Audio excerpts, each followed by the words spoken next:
4 religiones cruzaron fronteras, 4 visiones del mundo que no se quedaron en casa, que no murieron con el idioma de sus fundadores, ni con la sangre de sus pueblos: el cristianismo, el islam, el hinduismo y el budismo. 4 llamas que se convirtieron en incendios.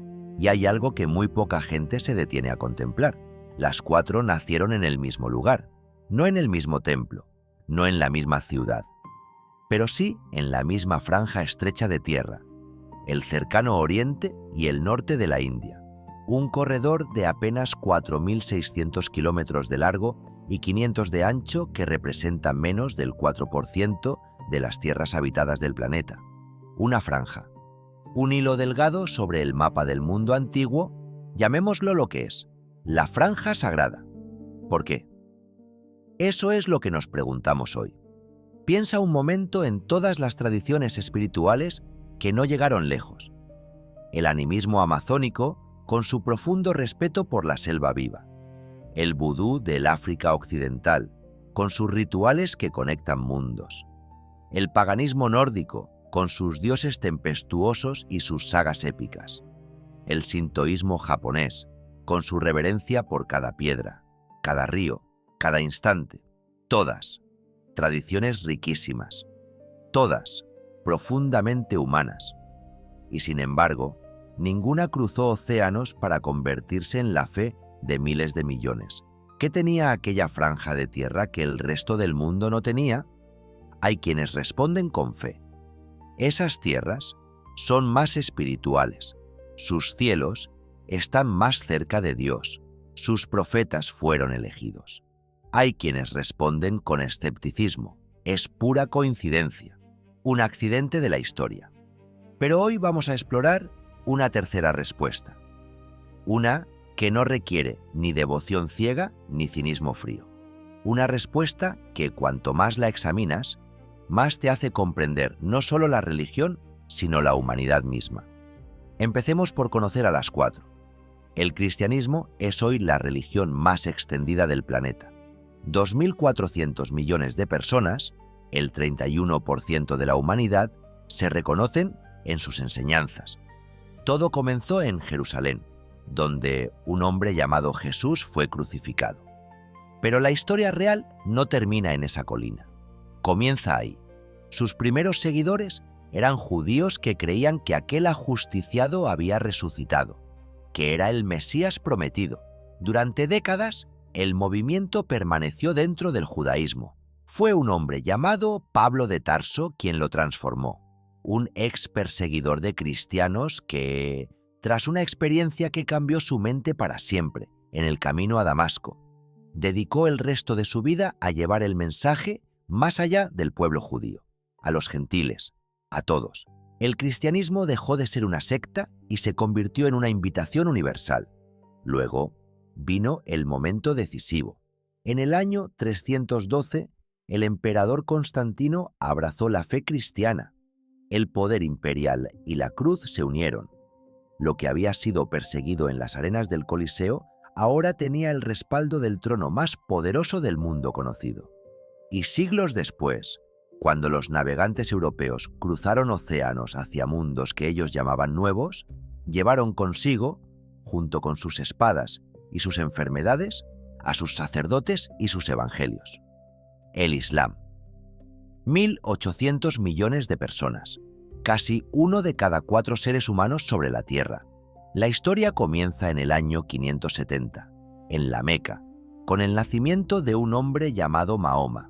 Como el judaísmo y el cristianismo, el Islam proclama un solo Dios, pero añade algo: Mahoma es el sello de los profetas, el último mensajero, después del cual no vendrá ninguno más. Poco antes de morir, en el año 632, Mahoma había logrado algo que ningún líder árabe había conseguido jamás: unir a todas las tribus de la península arábiga bajo una sola fe. Lo que vino después fue vertiginoso. El califato omeya construyó un imperio que se extendía desde el norte de África y la península ibérica hasta el occidente de la India y Asia Central. El árabe se convirtió en la lengua común de administración y espiritualidad para 62 millones de personas, casi el 30% de la población mundial de entonces. Luego llegaron los abasíes, los otomanos, los mogoles, los comerciantes musulmanes que navegaban mares lejanos. Y con ellos, el Islam llegó al sudeste asiático, a Europa Oriental, a las profundidades de África. El hinduismo. 1.200 millones de creyentes, y algo que lo distingue radicalmente de las demás. Nadie lo fundó. No hay un profeta, no hay una fecha de nacimiento, no hay un texto único que lo contenga todo. El hinduismo no nació, emergió, creció como crece un árbol, desde raíces que nadie planta deliberadamente.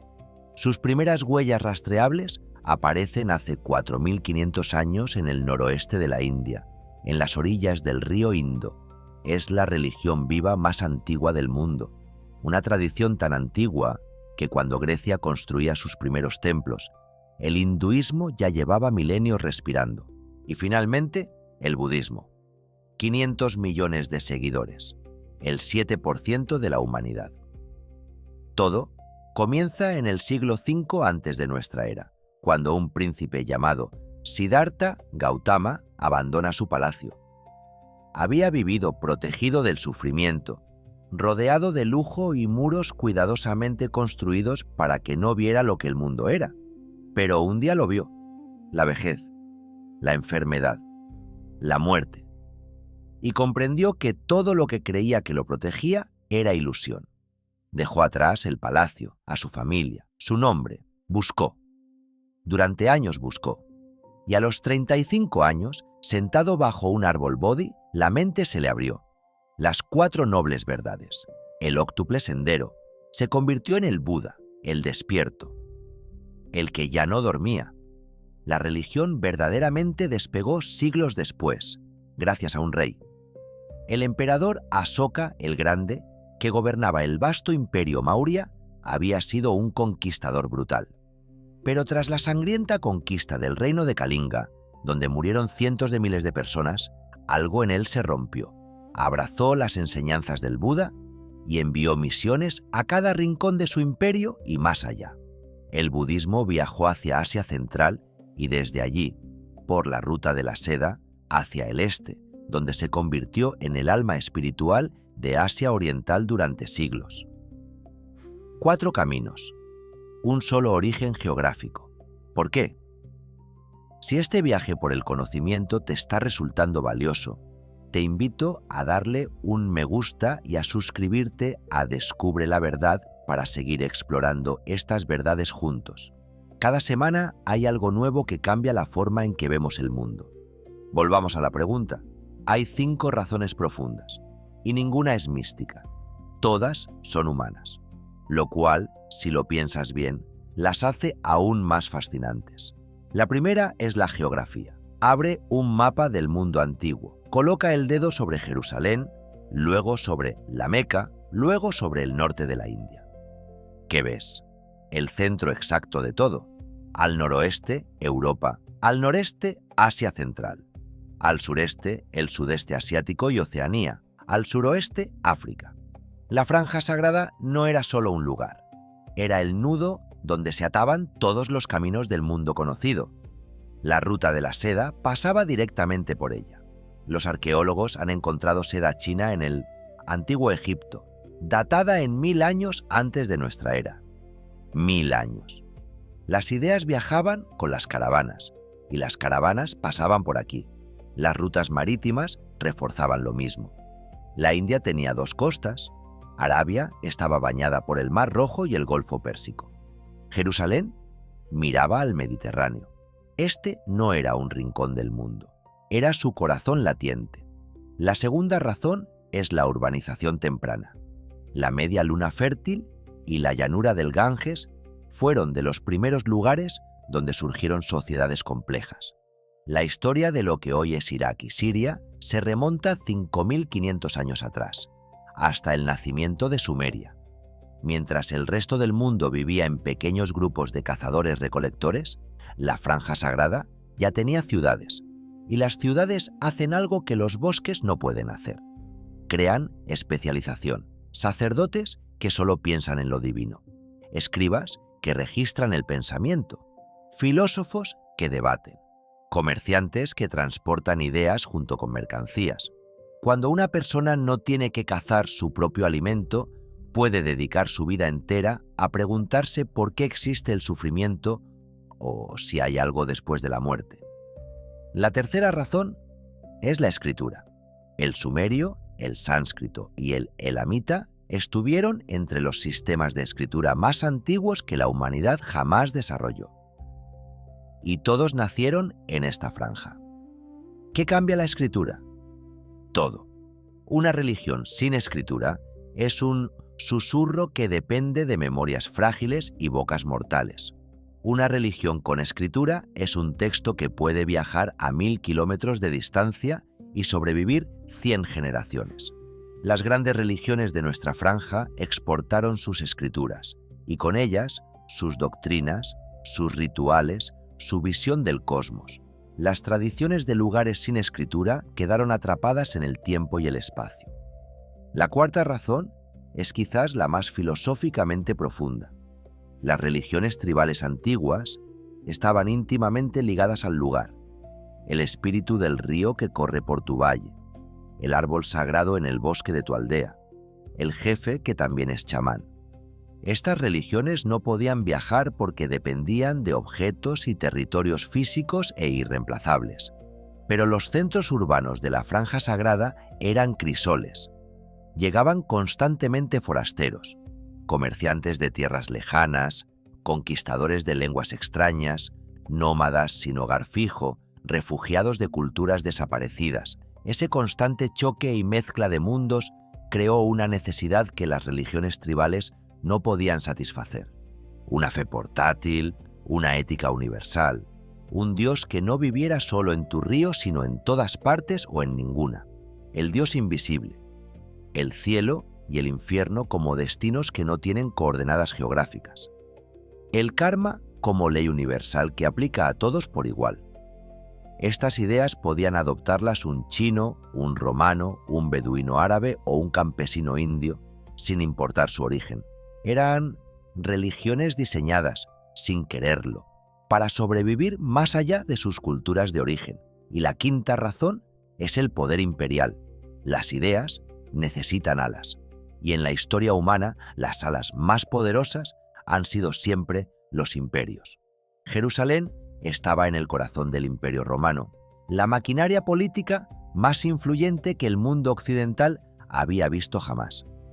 Cuando Constantino adoptó el cristianismo, le dio un pasaporte para Europa, y Europa, siglos después, lo llevó a América, a África y a Asia durante la era de las exploraciones. Dos de los califatos más poderosos de la historia, el Omeya y el Abasí, surgieron de la misma tierra donde nació el Islam. Ellos le dieron al Islam su escenario mundial. El hinduismo creció en el noroeste de la India, una región que históricamente tendió a expandirse cultural y militarmente hacia el sureste. Y el budismo nació cerca de Pataliputra, la cuna del emperador Asoka, uno de los gobernantes más extraordinarios de la historia de la India, cuya conversión se convirtió en el mayor impulso misionero que el budismo jamás conocería. La geografía, la urbanización, la escritura, la portabilidad teológica, el poder imperial, 5 fuerzas que confluyeron en un lugar y un tiempo precisos para convertir a esa franja estrecha de tierra en el origen de la espiritualidad de más de la mitad de la humanidad. ¿Es eso todo? Solo eso, tal vez. Pero hay algo que los datos no explican del todo. ¿Por qué aquellos hombres, en aquellos siglos, se hicieron las preguntas que se hicieron? ¿Por qué Siddhartha abandonó su palacio? ¿Por qué Mahoma pasaba noches enteras en la cueva de Hira? ¿Por qué el carpintero de Galilea hablaba de un reino que no era de este mundo? Las condiciones históricas explican cómo las ideas se propagaron. No explican del todo por qué surgieron. Quizás la historia y el misterio no se excluyen, quizás coexisten como han coexistido siempre. Y ahora te lo pregunto a ti, que has llegado hasta aquí. ¿Crees que la geografía y la historia lo explican todo? ¿O sientes que hay algo más? Algo que los mapas y las fechas no alcanzan a tocar. Cuéntanos en los comentarios. Aquí, en Descubre la Verdad, cada perspectiva es bienvenida.